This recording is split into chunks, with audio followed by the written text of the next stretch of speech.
Hello and welcome to the Ghostly Bear Games video blog. We record our day-to-day meetings as we work on our first game, In Search of a Home. These are unscripted, lightly edited segments from meetings that cover engineering, production, and design.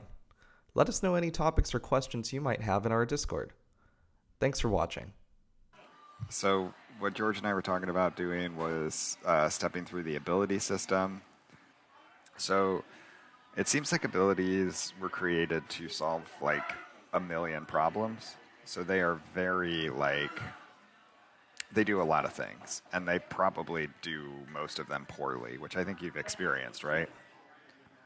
A bit. I wouldn't say poorly, but it has been difficult trying to navigate through the system just because I don't know it, is what it is. Yeah, they're really big, which I think doesn't help. But I think a lot of the interesting stuff that you can see them doing is kind of visible here. So they have an execution time and then a timer for it, and they have a cooldown time and a timer for it. So these are for if you click the button and it takes, say, 3 seconds to execute the ability, that would be the execution time. And then after the ability is finished executing, it will do its thing. So in the case of like the exploit maybe takes 5 seconds to do the exploit, but when it's done, you get X resources. But you can't exploit again for 20 seconds or something. So that's what the cooldown time is. Mm-hmm. I added in these two other bools, so because I will have abilities that don't use cooldown and don't use exact time. So those are in there to help with that. And then the kind of general function of these, they're built to kind of be thought about like buttons, but they don't necessarily need to work like buttons. They can be called from anywhere. So you have this can trigger function that tells you whether you can pay for it, basically. Yeah. Whether they're capable of running right now. And then we have, I don't actually remember what the select function does. Let's find out. It makes this the active ability for the UI, not just for the UI, just for the player control. You're right, and it sets the selection context, which does things like, do you want to see the celestial view? Do you want to see the ships? And what thing are you trying to click on in that view? So if you're trying to click on a ship to select it for the target of the ability, that's the selection context that determines that. So we have a cancel. Cancel is super relevant for abilities that have execution time, so you can cancel them halfway through. General idea now is canceled things do not produce anything. So they produce all of their goods at the end of an activation or nothing. Yeah. The way that trigger works, let's just pop back over to the .h because it's a little easier to read. So trigger is the thing you're supposed to call. So you say, like, this is the guy that's triggering it. And then the ability, when it triggers, it will start a timer for its exec time. And once that timer finishes, it will call execute. Executes down here, I think. Yeah, it's a protected function, so it's not supposed to be called outside. And execute stops it from being in its executing state and actually triggers the ability. Actually does the work, basically. So that's kind of like the general idea. So you can see this in like the build installation ability where it overrides, we can look directly in it. So it overrides trigger. What it's doing here is it's telling the factory to create a pending installation. And so this guy's just sitting around waiting to actually get finished. And this is here. This was created early so we can spend the build cost. But I think if we cancel, we actually kill it. Yeah, here it is. So if we cancel, we set it to null and we destroy the actor. And then when it executes, it actually adds the installation to the ship, the target being the ship. How about I show you just one more ability that's like completely different than the way that it was designed to work. So I built this AI farmer's ability, and I wanted it to be a toggleable ability. So rather than having an exec time and lasting for X time, it runs forever until you turn it off. So the way that I did that is it doesn't have a cooldown. It doesn't have an exec time. So in its constructor, I set those to false. Normally in trigger, we don't do any work. We do all of our work in execute. Like trigger is just set up for the ability. In an ability that doesn't have an execute, so if it doesn't have execute time, it doesn't call execute. Instead, we just do all of the work in trigger. And cancel is the thing that gets called when it's turned off. So if you have an ability that doesn't have an execute, it automatically, the button sets itself up. So when you click it again, it calls cancel. Okay. So basically what this does is when you click it, it applies some rate adjusts to morale and food. And then when you cancel, it removes those rate adjusts. And that's pretty much all it does. So it's pretty simple. That's pretty easy. Yeah. And I think that, like, looking at the difference between these two kind of shows, like the goal of abilities, I think Ant's design is very much built around the idea that we're going to write unique code for every ability, rather than like the event system where we're building a builder for them so that designers don't have to get into the code to build events. For the ability system, if you want to build an event, you are going to go into code. And all of these are going to be special case.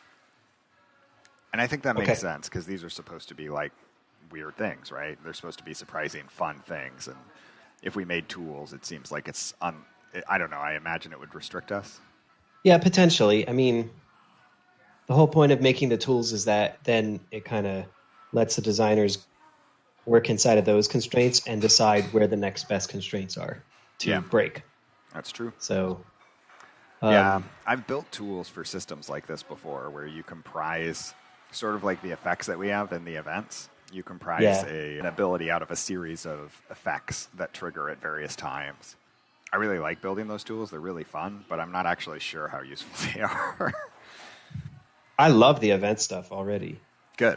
Like, I think it's great. It's a bit of a black box to me because I never dove into the guts of what you did. I just kind of like when something would go wrong or wasn't implemented or making my own thing, like I just, monkey see, monkey code to copy paste. And then also I just haven't, I've fixed a couple tiny bugs and that's it. And you've been able to do that, which is the goal. Like the code should be easy enough to read that you can add to it and fix it. So I'm really happy that's the case.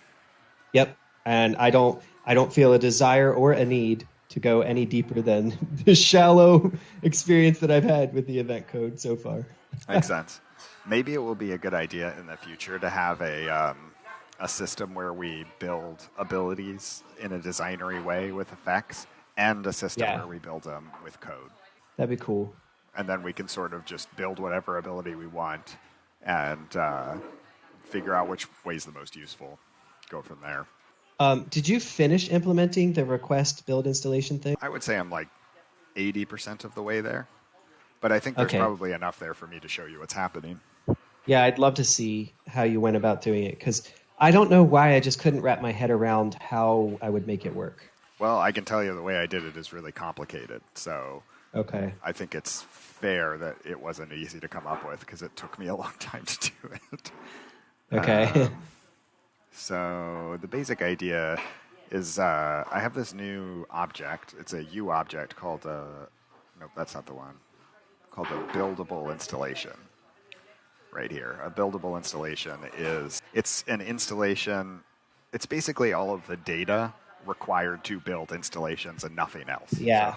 So, oh, good. The normal installation stuff like reads all of the data in. All this reads in is how long it takes to build, how much it costs to build, its display name, and its icon. And that's pretty much it. The nice thing about this, though, is you can pass this data around and you can ask it anywhere, like in Blueprint. You can ask it, can I build this installation now? And if you can, you can just tell it, okay, we'll build it on this ship. And it knows how to build it and install it itself.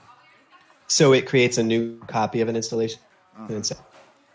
Oh, sweet. Creates That's a new awesome. copy, applies it to the ship, returns it if you want to do anything with it, but if you don't care, you can just ignore the return. And then, That's awesome.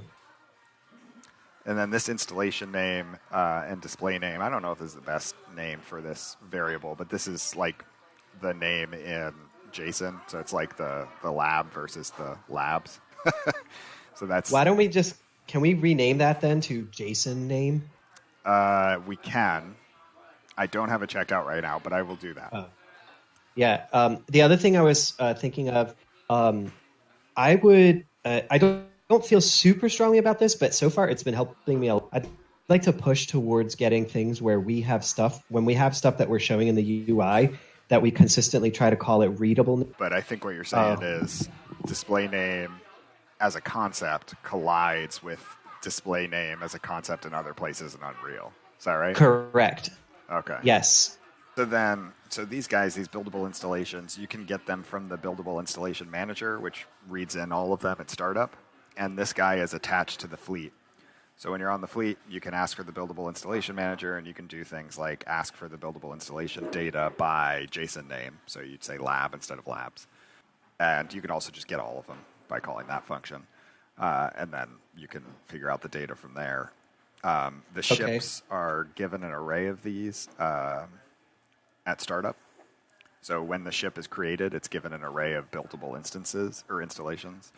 My kind of general idea here is that our ships will probably have restrictions on what they can and can't build. So by having their own list that they maintain, they'll be able to say things like, I'm not allowed to have a medical bay, and make sure that's not in the list. So this is just, so every ship has its own list of them. They're just references to the buildable installation object. Correct. And I could at any time just grab this list and poop them out onto the buttons in the grid. Right. That's what I'm working on now.